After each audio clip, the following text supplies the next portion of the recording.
रानी, आज से हम इसी जंगल में रहेंगे। सुना है यहाँ पर बहुत सर्दी होती है। सर्दी तो हमें पसंद है। दूसरे जंगलों में तो गर्मी ही गर्मी रहती है। ठंडी के मौसम को तरस गए थे, परंतु यहाँ अब हम ठंड के मौसम में सुकून से रहेंगे। कालू कौवा और रानी कौवी पहली बार किसी ठंडे जंगल में रहने आए थे। उन्हें पता ही नहीं था कि इस जंगल में काफी ज्यादा ठंड पड़ती है। चलो रानी, काम पर लग जाओ। हमें अपना बंद घर बनाना है, ताकि अगर रात को बर्फबारी हो भी तो हम अपने बंद घर में हो। कालू जी, मैं तो दूसरे जंगल से यहाँ पर आकर बहुत थक गई। अब क्या मैं आपके साथ घर बनवाने में मदद करूँ? कालू जी, आप खुद कर लो, मैं बहुत ज्यादा थक गई हूँ।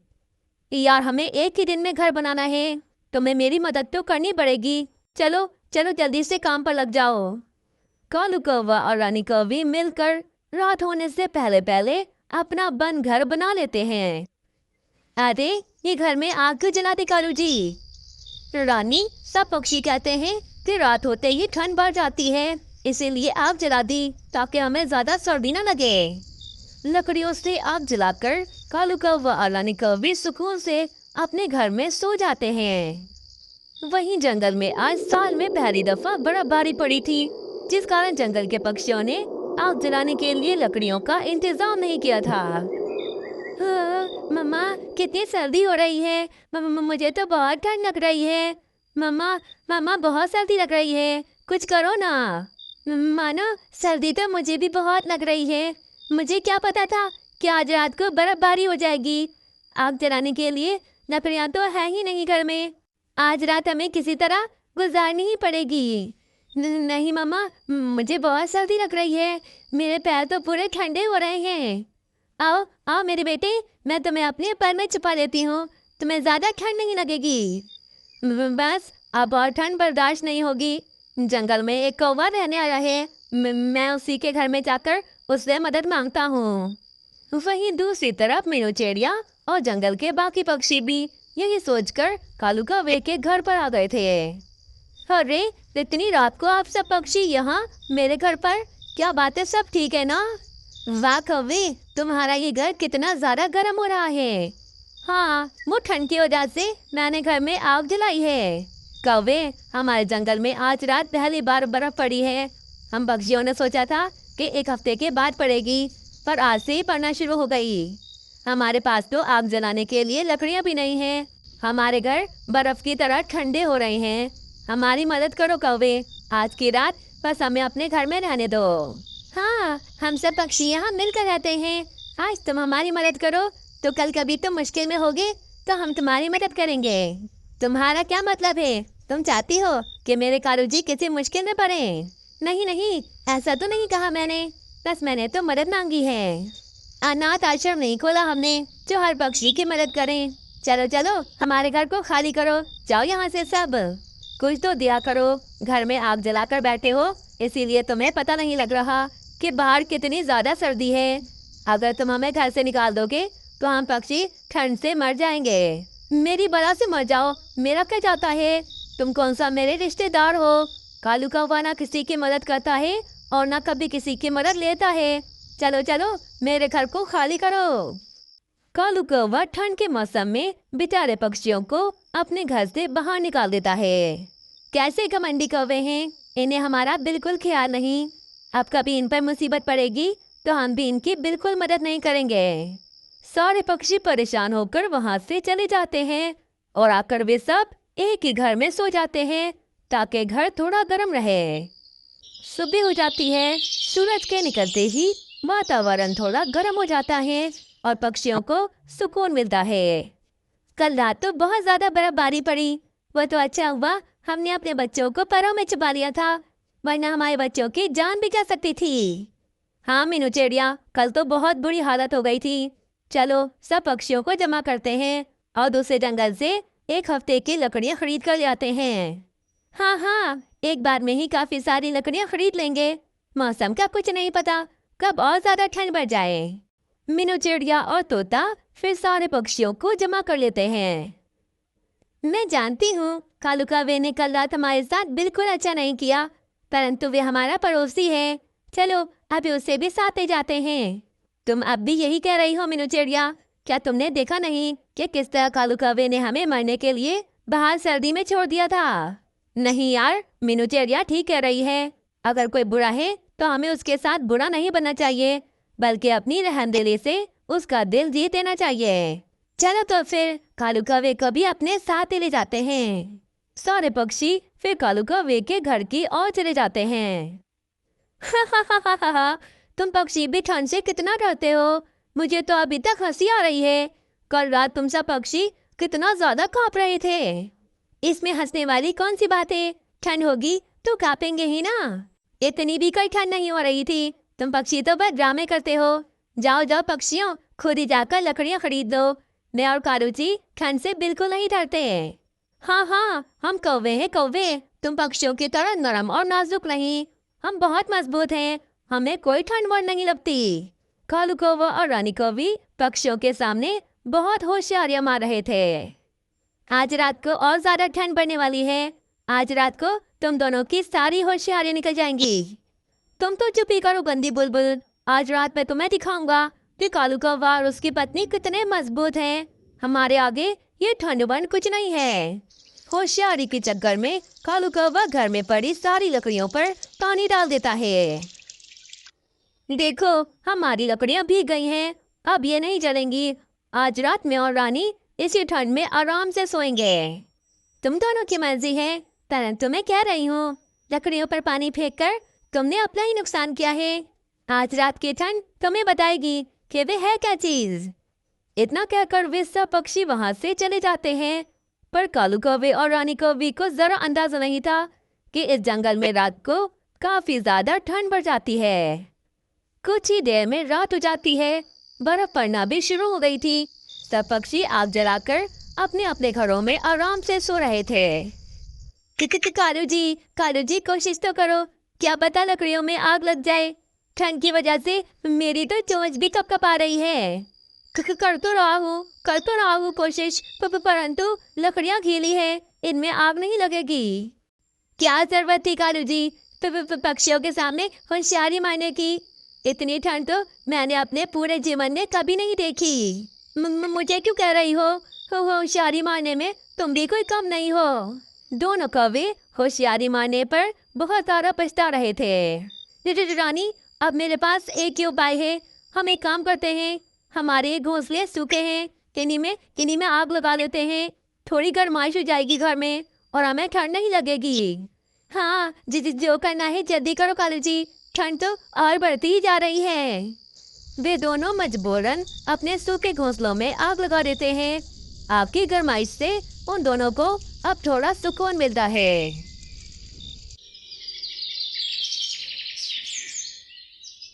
कालू जी, कल रात के ठंड में जिंदगी में कभी नहीं भूल सकती।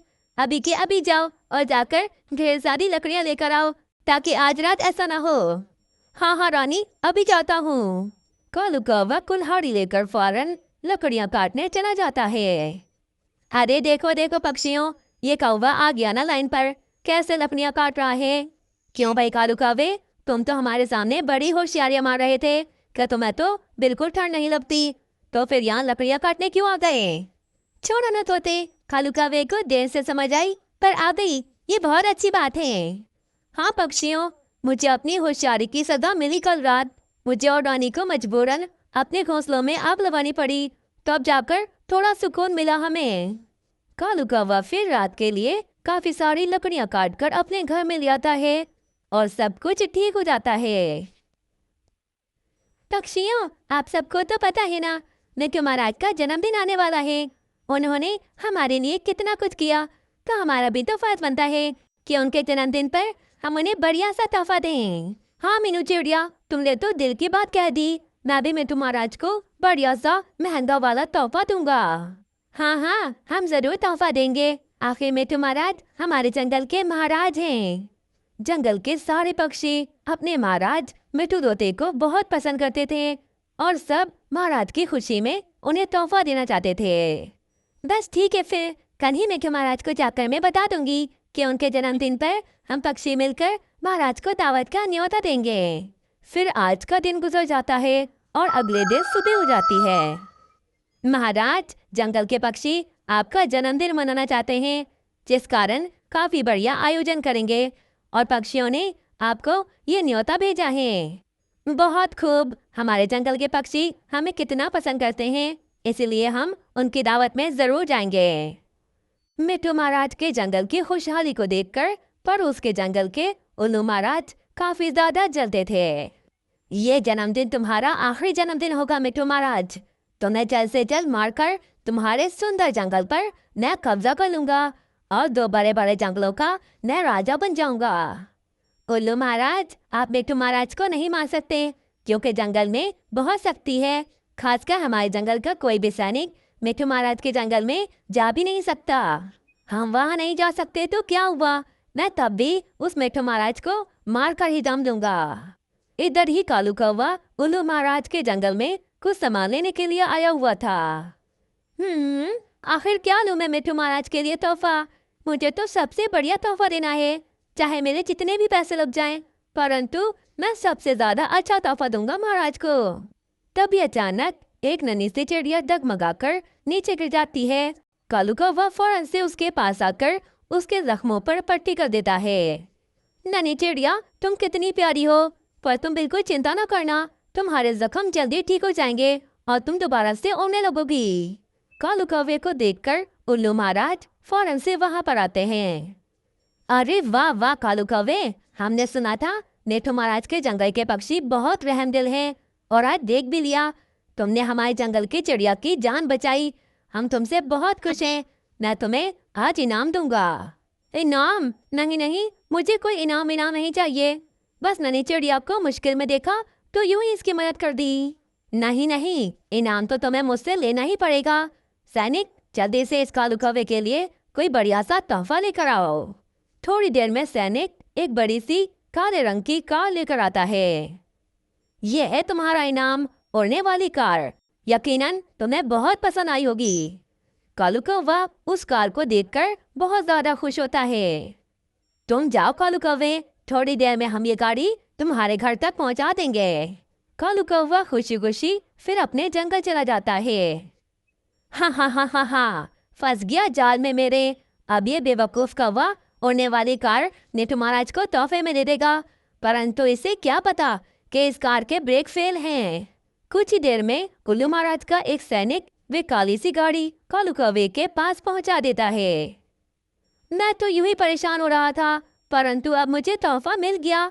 मिट्टू महाराज के लिए सबसे अच्छा तोहफा यही होगा, मैं उन्हें ये उड़ने वाली कार तोहफे में दूंगा। मिट्टू महाराज कितने सालों से हमारे जंगल का निजाम कितनी बढ़िया तरीके से चला रहे हैं, उनके जन्मदिन पर मैं उन्हें ये सोने की चैन दूंगी। इस तरह जंगल के दूसरे पक्षी भी महाराज के लिए तोहफा खरीद देते हैं। अब 1 हफ्ता गुजर जाता है। अगले दिन मिट्टू महाराज का जन्मदिन था। मैंने सबके तोहफे देख लिए हैं कालू कौवे, परंतु तुम्हारा नहीं देखा। बताओ तुम क्या देने वाले हो मिट्टू महाराज को तोहफे में? मीनू चिड़िया, मैं बहुत ज्यादा खुश हूँ, मेरे पास बहुत बढ़िया तोहफा है। देखना, महाराज को सबसे ज्यादा तोहफा मेरा ही पसंद आएगा। कालू कौवा फिर मीनू चिड़िया को वे उड़ने वाली कार दिखाता है। अरे वाह, उड़ने वाली कार, ये तो बहुत शानदार है। वाह कालू कौवे, मिट्टू महाराज को सबसे ज्यादा अच्छा तोहफा तुम्हारा ही लगेगा। क्या सच कह रही हो मीनू चिड़िया? मैं तो बस यही चाहता हूँ कि महाराज हमसे अपने जन्मदिन पर बहुत ज्यादा खुश हों। हाँ, बहुत अच्छी कार है, परंतु इसका रंग कुछ अच्छा नहीं। मिट्टू महाराज को तो लाल रंग बहुत पसंद है। एक काम करो कालू कौवे, मैकेनिक की दुकान पर जाकर इस कार पर तुम लाल रंग करवा दो। हाँ यार, ये तो मेरे दिमाग में नहीं आया। बहुत अच्छा उपाय है, लाल रंग की कार तो और भी ज्यादा सुंदर लगेगी। ये कार तो मुझे चलानी आती ही नहीं, अब ये कार मैं दुकान पर कैसे लेकर जाऊं? एक काम करता हूँ, मैकेनिक को ही यहीं पर बुला लेता हूँ। बस फिर थोड़ी देर में कालू कौवा मैकेनिक पक्षी को अपने घर के पास बुला लेता है। जग्गू मैकेनिक, इस काली कार को लाल रंग में बदल दो, कोई भी गलती नहीं होनी चाहिए और भी ज्यादा ये सुंदर लगनी चाहिए। जग्गू मैकेनिक उस कार को फिर अच्छे से देखता है। अरे, इस कार का तो ब्रेक खराब है, इसके ब्रेक को ठीक कर देता हूँ, वरना किसी का एक्सीडेंट भी हो सकता है। उल्लू महाराज की चाल उल्टी पड़ जाती है और जग्गू मैकेनिक ब्रेक को ठीक कर देता है और साथ ही साथ उस काली कार पर लाल रंग भी करना शुरू कर देता है। आज के दिन मिट्ठू महाराज का जन्मदिन है और आज ही के दिन मिट्ठू महाराज का खात्मा हो जाएगा और फिर ये बड़ा सा जंगल भी मेरा हो जाएगा। उधर जंगल में मिट्ठू महाराज के जन्मदिन का काफी बढ़िया आयोजन किया था। थोड़ी देर में मिट्ठू महाराज भी वहाँ पर आ जाते हैं। मिट्ठू महाराज, बहुत बहुत शुक्रिया तुम सबका। इतना बढ़िया आयोजन करके तुम सबने तो आज मेरा दिल खुश कर दिया। महाराज, ये मेरी तरफ से आपके लिए सोने का हार और ये मेरी तरफ से आपके लिए अमरूदों की पेटी।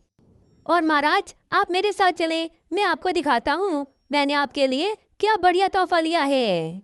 कालू कौवा मिट्ठू महाराज को फिर वे उड़ने वाली लाल कार दिखाता है। मिट्ठू महाराज, मेरी तरफ से आपके लिए ये उड़ने वाली कार। उड़ने वाली कार, वाह कितनी सुंदर है, इसमें तो हम जरूर बैठेंगे। मिट्ठू महाराज उस लाल कार में बैठकर फिर आराम से पूरा जंगल घूमते हैं। वहीं उल्लू महाराज तो यही समझ रहे थे कि मिट्ठू महाराज का एक्सीडेंट हो गया है। अब तक तो वे मिट्ठू महाराज मर भी गया होगा। चलो उनके जंगल पर जाकर अभी के अभी कब्जा कर लेते हैं। उल्लू महाराज अपने कुछ सैनिकों के साथ मिट्ठू महाराज के जंगल की ओर चला जाता है। उल्लू महाराज, तुम सैनिकों के साथ मेरे जंगल में क्यों आए हो? तुम्हारी हिम्मत कैसे हुई? तुम अभी तक जिंदा हो? तुम तो मरने वाले थे ना, तुम बच कैसे गए? मैंने तो कार का ब्रेक फेल करवा दिया था, तो फिर तुम कैसे बच गए? शुक्र है मैंने खराब ब्रेक को देख लिया था और आखिरी समय पर वे ब्रेक को ठीक भी कर दिया था, वरना आज मिट्ठू महाराज की जान चली गई होती। दुष्ट उल्लू महाराज, तुमने मुझे जान में फंसाया, तुम्हें तो मैं छोड़ूंगा नहीं। उल्लू महाराज तो मिट्ठू महाराज के जंगल में आकर बुरा फंस गया था। सैनिकों, इस उल्लू महाराज और इसके सभी सैनिकों को पकड़ लो और सारी जिंदगी कालाबाज के पीछे डाल दो।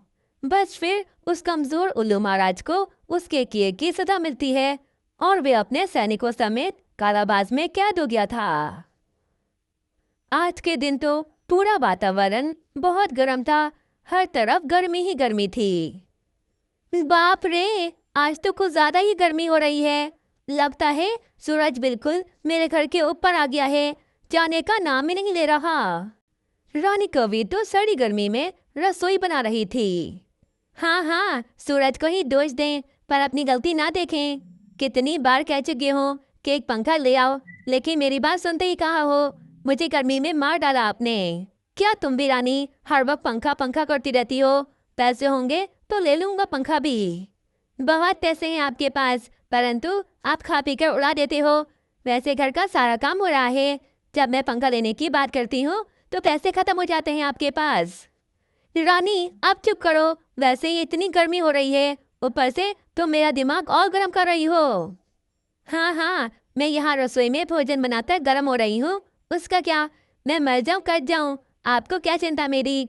हाय दे, मेरे भाई ने मेरी शादी किससे करा दी? अरे यार, एक बार ये चालू हो जाए तो चुप होने का नाम ही नहीं लेती। इसकी स्वर पेटी में बहुत आवाज है। तभी राजू कौवा स्कूल से वापस आ जाता है। अरे मेरा बेटा क्यों रो रहा है? कालू जी, आपने मारा है ना इसे? नहीं मम्मा, बाहर बहुत गर्मी है, मैंने सोचा था घर आऊंगा तो गर्मी नहीं होगी, पर घर में तो और भी ज्यादा गर्मी है। बेटा मैं क्या कर सकती हूँ, तुम्हारे बाबा मेरी सुनते ही कहा है, कितनी बार कहा है पंखा लाकर दे दो। जाओ राजू कौवे, तुम अपने दोस्तों के घर चले जाओ, वहाँ तो पंखा होगा ही। राजू कौवा अपने दोस्त तोते के घर चला जाता है। कालू कौवा भी राजू कौवे को इस तरह रोता हुआ देखकर बहुत ज्यादा परेशान हो गया था। काश मेरे पास बहुत सारे पैसे होते तो मैं अपने राजू और रानी के लिए पंखा, एसी, फ्रिज सब ले लेता। कालू कौवा जो भी कमाता था वे सारे पैसे वे भोजन में उड़ा देता था, जिस कारण पंखा लेने के लिए उसके पास पैसे ही नहीं थे। सोनू के देखें, परसों से हमारा ये पंखा कितनी आवाजें कर रहा है। अब किसी पक्षी को बुलवाकर ये पंखा तो ठीक करवा दें। हाँ, पर आज नहीं, आज मुझे बहुत काम है, मैं कल इस पंखे को बिल्कुल ठीक करवा दूंगा। अरे मानो चले, पंखे के नीचे से हट जाओ, ये खराब हो गया है। कहीं पंखा गिर न जाए। मीनू चिड़िया को मानो चिड़े की हर समय बहुत चिंता रहती थी। कुछ देर बाद पंखा जोर जोर से हिलने लगता है और तभी अचानक पंखे का कुंडा टूट जाता है और वे पंखा सीधा नीचे गिर जाता है। हाय रे, पंखा नीचे गिर गया। शुक्र है मेरा मानो चिड़ा बाहर खेलने गया है। सोनू चिड़े, मैं कह रही थी ना कि आप ये पंखा नीचे उतरवा दें। अगर मानो चिड़े को कुछ हो जाता तो क्या करती मैं? शुक्र है हम भी बच गए। मैं अभी जाकर इस पंखे को ठीक करवाता हूँ। अब मैं और कोई रिस्क नहीं ले सकता। नहीं नहीं, अब तो ये पंखा मैं अपने घर में नहीं रखूंगी। ये पंखा अब खराब हो गया है। कुछ नहीं पता कि बनने के बाद भी ये कब गिर जाए। हाँ मीनू चिड़िया, तुम ठीक कह रही हो। मानो चिड़ा अभी बहुत छोटा है और ये पंखा भी काफी पुराना है। मेरे बेटे की जान को और हमें खतरा हो सकता है। हमें इस पंखे को अपने घर से निकाल देना चाहिए। हाँ, आज ही जाकर आप नया पंखा खरीद कर ले आए। मैं इस पंखे को अपने घर में नहीं रखूंगी अब। ठीक है, फिर मैं इस पुराने पंखे को भंगार में बेच कर आ जाता हूँ। बस तभी वहाँ पर कालू कौवा आ जाता है। इतने अच्छे पंखे को भंगार में क्यों बेचना है? लाओ लाओ, ये पंखा मुझे दे दो, मैं अपने घर में लगा लूंगा। वैसे भी मेरे घर में बहुत गर्मी है। नहीं कालू कौवे, ये पंखा अभी चलते चलते नीचे गिर गया था। मैं ये तुम्हें नहीं दे सकती, तुम्हारी जान को खतरा हो सकता है। ओ मीनू चिड़िया, ऐसा नहीं होता। एक बार पंखा गिर गया तो ऐसा नहीं कि दोबारा भी गिरेगा। मैं इस पंखे के कुंडे को अच्छे से बनवा लूंगा और अपने घर में आराम से लगा लूंगा। यार कालू कौवे, ये पंखा पुराना हो गया है काफी। बनवाने से काम नहीं चलेगा। मैं इसे तुम्हें नहीं दूंगा। मुझे तुम्हारे बेटे की बहुत चिंता है। अच्छा चलो ठीक है, मैं चलता हूँ फिर। कालू कौवा वहां से चला जाता है और सोनू चिड़ा वे पंखा भंगार की दुकान पर बेच देता है। बस सोनू चिड़े के जाते ही कालू कौवा भंगार की दुकान पर आ जाता है। बड़े आए मुझे मना करने वाले। जिस चीज पर कालू की नजर पड़ जाए वो तो कालू खरीद कर ही रहता है। कालू कौवा भंगार की दुकान से वे पंखा बहुत ही सस्ते दामों में खरीद देता है। उल्लू वैगर, इस पंखे के कुंडे को वापस से जोड़ दो। पंखा गिर गया था परंतु अब मजबूत जोड़ना ताकि ये पंखा दोबारा कभी ना गिरे। कालू कौवे, ये पंखा कहाँ से उठा लिया है? ये पंखा एक बार गिर चुका है। अब मैं इसे दोबारा नहीं जोड़ूंगा। क्या पता ये दोबारा फिर कभी गिर जाए। उल्लू वैगर, मुझे ये सब ना बताओ, आप अपना काम करो और इसके कुंडे को जोड़ो।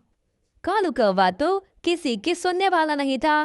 कुछ देर बाद उल्लू वैगर पंखे का कुंडा जोड़ देता है और फिर क्या, कालू कौवा खुशी खुशी वे पंखा लेकर अपने घर में आ जाता है। रानी रानी, देखो मैं पंखा लेकर आ गया। अब मेरी रानी और मेरा राजू गर्मी में नहीं रहेंगे। मेरे बाबा कितने अच्छे हैं। सब बहुत ज्यादा खुश थे। थोड़ी देर में कालू कौवा पंखे को छत पर लगा देता है। पंखा चालू करके पूरा परिवार पंखे के नीचे ठंडी हवा में बैठे हुए थे। हा, क्या ठंडी ठंडी हवा आ रही है। आज रात तो सोने में बहुत मजा आने वाला है। रानी कौवी रसोई में जाकर अपने काम पर लग जाती है और कालू कौवा पेपर पढ़ने में लग जाता है। राजू कौवा तो पंखे के बिल्कुल नीचे बैठा हुआ था। तभी अचानक पंखा तेजी से हिलने लगता है और कुंडा टूटकर पंखा दोबारा से नीचे गिर जाता है। हाय रे राजू, कालू जी, राजू पर पंखा गिर गया। कालू कौवा जल्दी से राजू कौवे को पंखे के नीचे से निकालता है। राजू कौवा ठीक था पर उसके सर पर काफी गहरी चोट आ गई थी। थोड़ी देर में जब मीनू चिड़िया और सोनू चिड़े को पंखा गिरने का पता लगता है तो वे दोनों कालू कौवे के घर पर आते हैं। कालू जी, आप ये पंखा कहाँ से उठा लिया है जो मेरे राजू पर ही गिर गया? हाय रे कालू कौवे, ये तुमने क्या कर दिया? मैंने तुम्हें मना भी किया था कि पंखा ना लगाना, पर तुमने भंगार की दुकान से खरीद लिया। बहुत बड़ी गलती हो गई मुझसे। मैंने खुद अपने बेटे की जान खतरे में डाल दी। हाँ, कालू कौवे इसीलिए मना करते हैं, पुरानी चीजों पर कभी भी विश्वास नहीं करना चाहिए। कालू कौवे ने अब फैसला कर लिया था कि कालू कौवा भोजन कम खाएगा पर अब पैसे जमा करेगा ताकि वे अपने परिवार के लिए नया पंखा ले सके।